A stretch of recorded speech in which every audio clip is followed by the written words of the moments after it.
Hey guys, welcome back on the channel again, and thank you so much for your donations, compliments, and requests. We're continuing with Blitz and Bullet section, and with those interesting, let's just call them fast, aggressive gambits.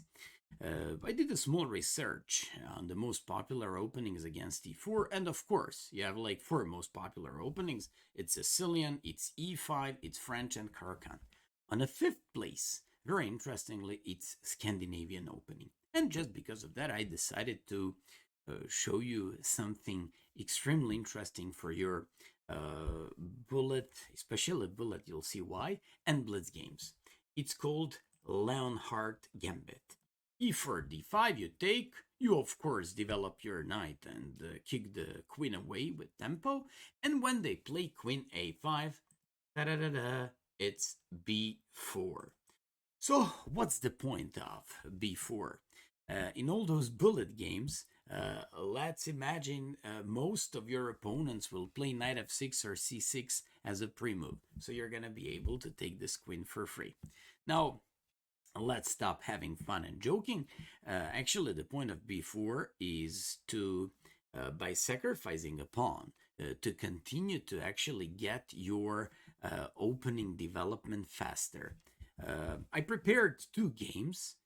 A game of Nakamura played against Firuzia last year in the rapid chess, which is extremely good. Then I prepared game of Nakamura played on many years ago in Blitz against Ronan Harzvi, Grandmaster from Israel. And finally, I prepared one of my Blitz games played in 2020 during Corona break. So let's get started. So after b4, they just have to take. What happens if they don't take? If they simply say, hey man, I don't want to accept your b4 pawn sacrifice. Then you kind of solidify yourself by playing a3.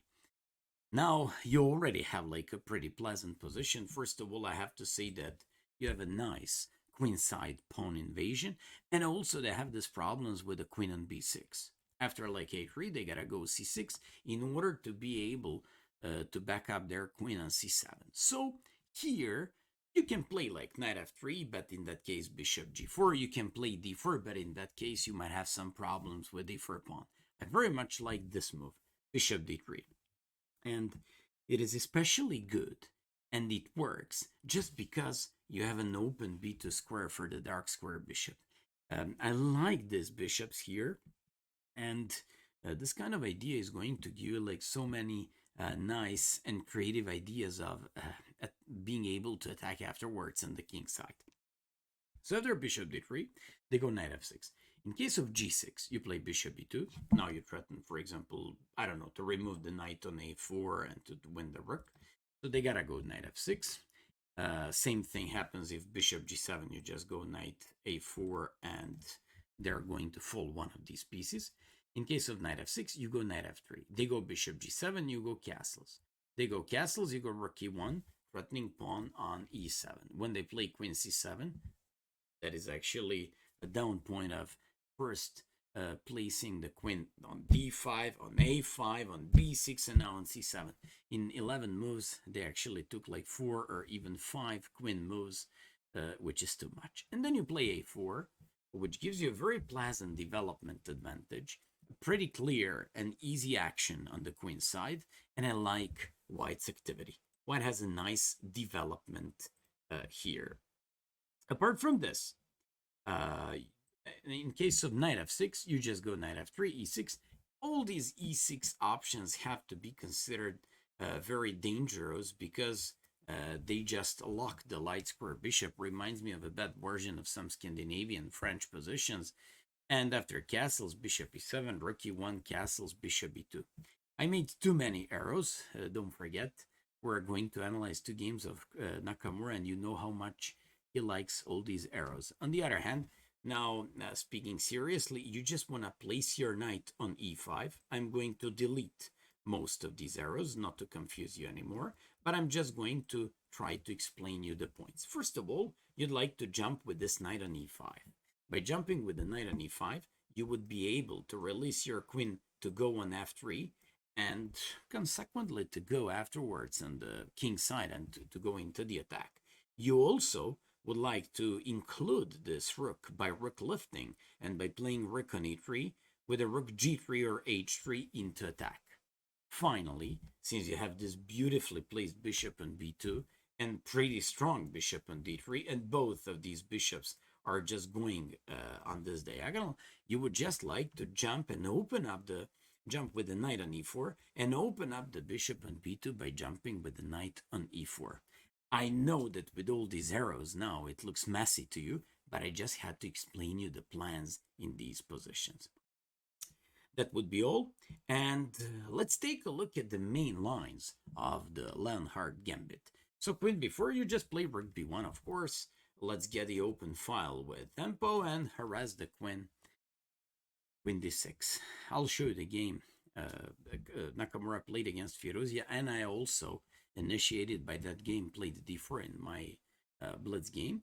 But let me just show you Nakamura's game against Aron and Harzvi. Harzvi, Israeli GM, but in this game, you'll see what happened to him. Nakamura played bishop c4, this guy played knight f6, knight f3, and played a6. Probably wants to play b5. Nakamura doesn't care. He continues to develop himself, bringing the bishop back and playing castles. After a6, rook e1. What I like about these positions, they're kind of self-explanatory and they're actually playing themselves, like without much efforts. You actually play rook b1, getting tempo, playing d4, getting center. Afterwards, you just play knight f3 and bishop c4 with tempo, placing the rook on the open file, and that's the way you should be playing them.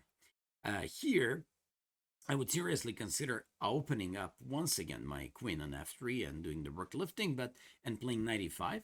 But Nakamura played this knight g5 move, which I like even much more. He now threatens to take on f7, followed by rook e6, or he even threatens to take, for example, by bishop or by knight on e6. Very nice line. On any intermediary queen c6, you just can even consider this crazy d5 move, which I like a lot and which is going to give you like a great attack. They can take on c3, but you can have fun analyzing these positions at home. All things considered,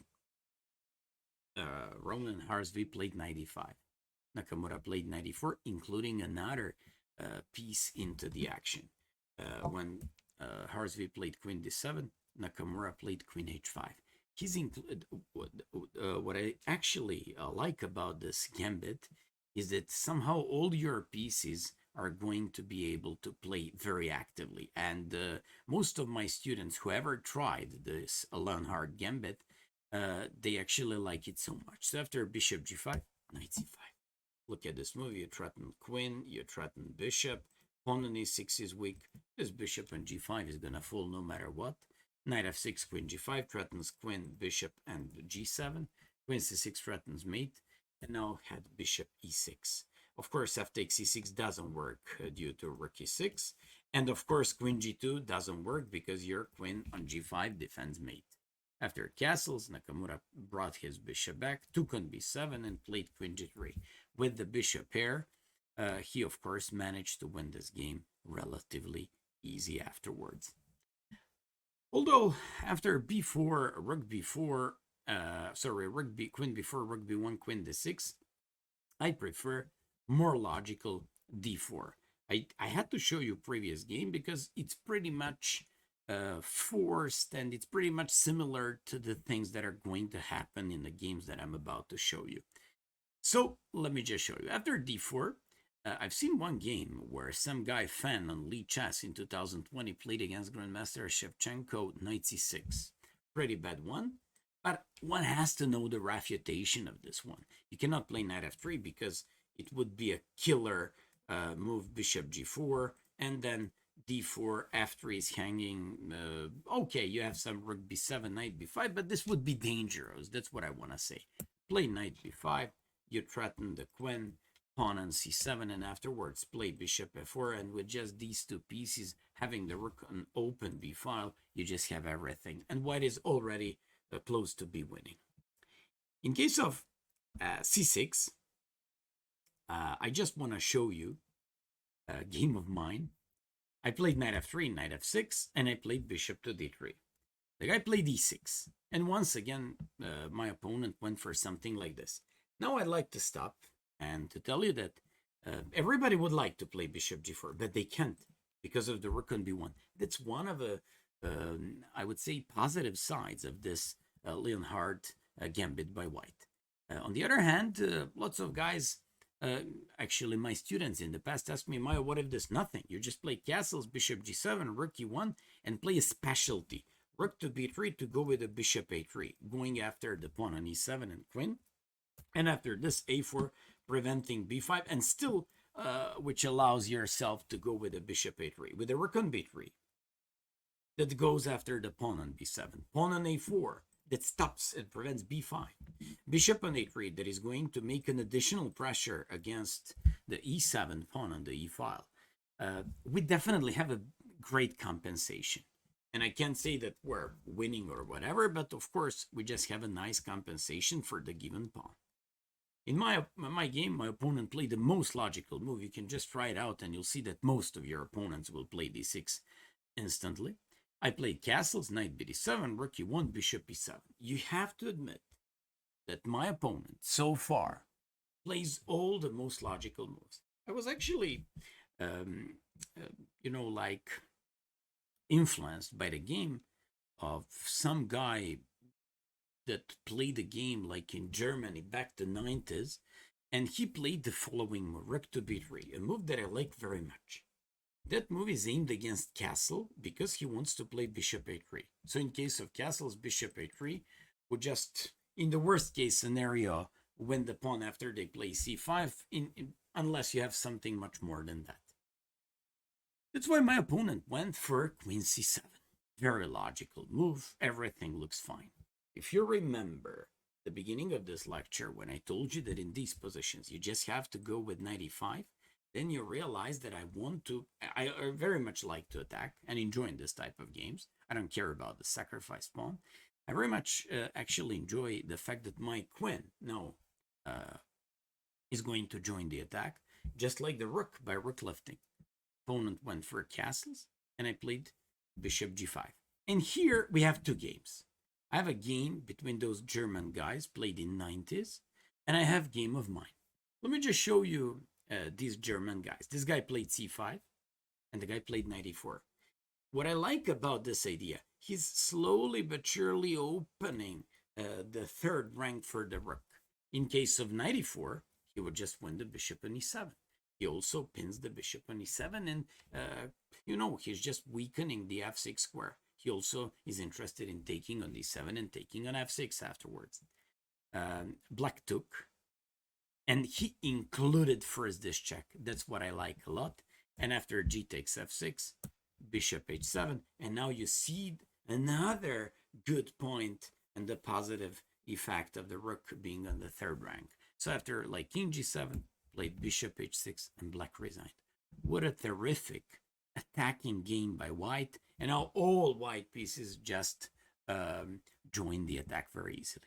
In my game, instead of c5, my opponent played, if you ask me, maybe a little bit more logical. D takes and played knight d5. Believe it or not, it doesn't go like too different. I sacrificed on h7, played queen h5, took on d5 in order to open up the third rank, and I'm actually attacking both bishop and queen, so they do not have time to play bishop g5. I'm joining the attack, and they played f5. I believe that my opponent probably during the game, if he thought about this position, he probably thought that, okay, I should be going with f5 and everything should be fine. Incorrect. You take like this. They cannot take with a rook because I take, and this is checkmate. My opponent captured by bishop. I came up with this check and took on f6. Then when this guy Collins realized that he couldn't take by king, then I had just, because of rook f3, that he couldn't just keep the bishop untouched, that he's absolutely broken. He just resigned the game. And finally, let's see the game from 2020 played between Nakamura and Firozia. After d4, Fieruzia behaved like I captured the pawn on b4. Let me put my queen back on d8 and everything should be in control. Nakamura developed once again this bishop and once again like this. Don't forget, even if we didn't have rook b7 in case they moved the light square bishop on natural f5 and g4 squares, in the worst case scenario you have bishop f7 followed by knight e5. But I'm just saying they cannot move the light square bishop on the typical squares because b7 is always hanging. So those are one of the benefits of the Leonhardt Gambit.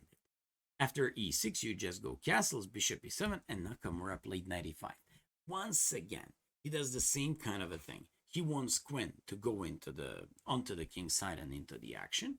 And after castles, placing the rook on e1, which supports some pressure against e6 and f7 pawn, but also, he just wants to go with a pretty much typical rook e1, rook g3, rook lifting. And then Fieruzia played c5. And don't forget, this wasn't a blitz game. This was a rapid game. He played the d5. A beautiful way of dealing with isolated. Actually, it was an isolated pawn because there was pawn on c2, but dealing with this d4 pawn in the center. E takes, knight takes.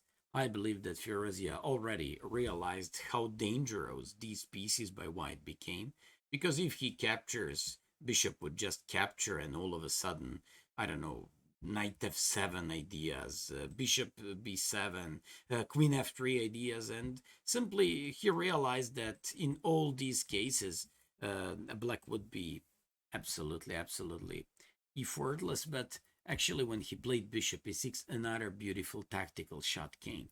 Nakamura took on f7. All of a sudden, it just showed a full, problems of this position and all these weaknesses in the black's game. After king f7, Nakamura sacrificed rook on e6. After this one, he sacked. Actually, he played knight takes f6. Fieruzia captured and played queen f3. A very interesting thing is that he had to calculate, which wasn't that easy because he's down a rook. He had to calculate that in case of this, check, rook f5 check. In case of bishop f6, queen f7 is a nice mating pattern. In case of rook f6, queen g4 is another nice mating pattern.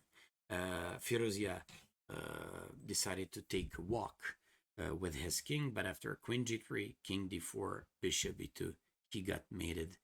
And this is how Leonhardt Gambit once again was brought into the practice on the highest levels in a very nice fashion and style by the top guys. Hope that you enjoyed this lecture, and you know what I usually say, I'm pretty sure you're gonna have lots of good results with these variations in your Bulletin Blitz games. Thanks for watching, and thanks very much for your donations. Bye bye, guys.